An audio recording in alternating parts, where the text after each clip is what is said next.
Listen to RFK Jr. destroy Kamala. Harris is who you said that the Democratic Party appeared poised to put into that position. You were critical there, obviously, of President Biden's policy. What, if anything, is different? How do you compare yourself to Kamala Harris if she does become the Democratic nominee for president? Well, I think, Kamala Harris is the party of war. She is, she's a war hawk. The Democratic Party was always the peace party. Kamala Harris is a war hawk on Ukraine. She's a war hawk on China. I think that we should be figuring out ways to coexist with the rest of the world as best we can. Of course, we need to protect our national security. I think she's not going to do anything about the national deficit. I've never heard her speak about the chronic disease epidemic, I think she's a product of the corporate control of our democracy. And she's one of the authors of, in terms of civil rights, she has one of the worst civil rights record of any public official. She's the author of one of the primary authors of the school to prison pipeline. She kept 5,000 people, despite a Supreme Court order that she released 5,000 prisoners of nonviolent drug crimes who were illegally in California jails. She kept them in there saying that we needed them for firefighting and for other public work services. And that's just a modern version of indentured servitude, a modern version of slavery. She was one of the two leading public officials in California, which now has the worst education system, 49th in education outcomes in the country. 50% of the homeless people in our country are in California, and she was behind those policies. I don't think she has a good, I don't think, in terms of the traditional democratic principles, I don't think she has a credible record. Well, now you know why you don't hear more from RFK Jr. Stuff like this. Inconvenient truths that'll be said to people that might actually listen. So him being outside the party now gives them the free opportunity to make more comments, more direct jabs to Kamala Harris. And think that's something? Wait till Trump and the crew have a go at it. I mean, it's obvious, man. I mean, Tulsi Gabbard took out Kamala Harris with couple sentences during the debate because, for the most part, Kamala's record has been shielded from public view. This has got a good set of people around her, man, to make sure anyone who brings up Kamala's past gets dogpiled.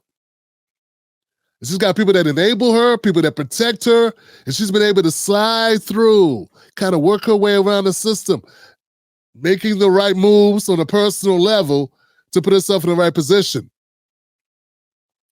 There's so much wrong with Kamala Harris's record that she can't defend it. I mean, what are you going to say? I mean, he brought up, the firefighters in California that she went against a order to release, that she kept on the road, that she kept working just to make money, just to save money in California, just to help the budget in California. But there's more. It's like body cams. As Attorney General, she could have mandated that all police officers in LA wear body cameras. And she didn't.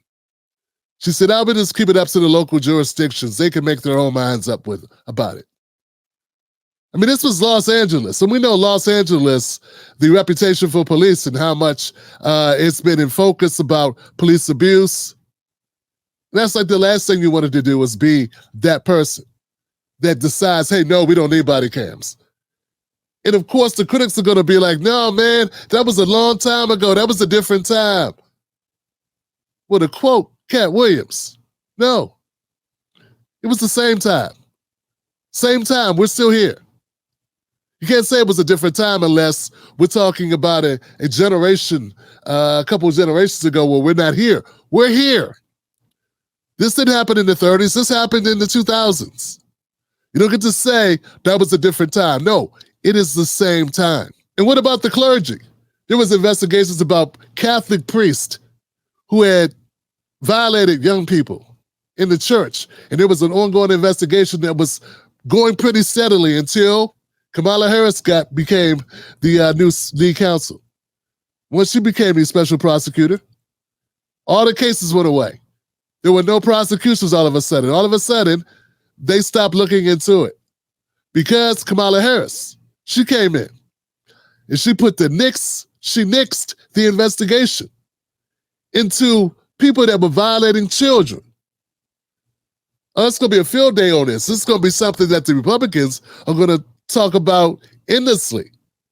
You know how they like going after this stuff. These are vulnerabilities of Kamala Harris that they were so sure they could keep from coming to light. But now it's not going to be any stopping it. Of course, she's going to deny it. She's going to say she had nothing to do with it. She's going to say it was her office. It wasn't her. And that's been her running explanation for everything. Hey, why'd you have that crime lab with a guy who was taking coke or drugs from the crime lab to his house and contaminating the office and contaminating the samples, and then you still use his evidence to prosecute?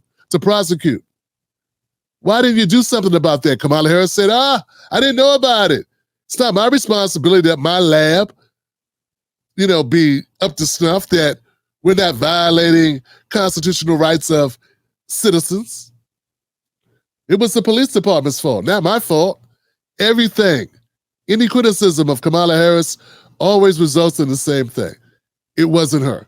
Pretty much any criticism you have of Kamala Harris is going to end with her sounding like Shaggy. Hey, Kamala, what happened with the firefighters? It wasn't me. It wasn't me. Hey, Kamala, what happened to the One West Bank, Steve Mnuchin, when they were defrauding black homeowners? Why didn't you prosecute? It wasn't me. It wasn't me. Yo, Kamala, what happened with the prison to school pipeline, the school to prison pipeline thing you had? You were locking up parents and you were locking up juveniles and you want to keep people in jail for simple possession of drugs? How'd you do that as a progressive prosecutor? It wasn't me. It wasn't me. And it's going to keep going on and on and on because nothing, and I do mean nothing that happens, nothing negative, anything that you question her about, anything you criticize her about, there'll be no accountability. It'll always be, you got it, folks.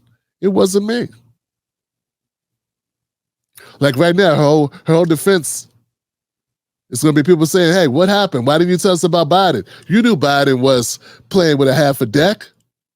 You knew that Joe Biden was not fit. If he wasn't fit, if he's not fit to govern after January, how was he fit to govern all this time?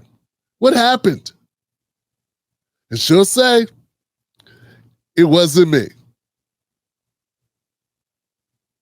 And then she'll have people run out and say, you're sexist, you're racist, you're misogynist, whatever. How about you're right?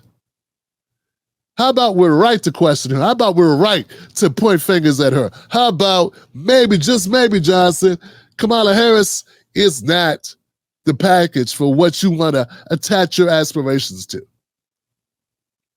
Maybe it's just not her.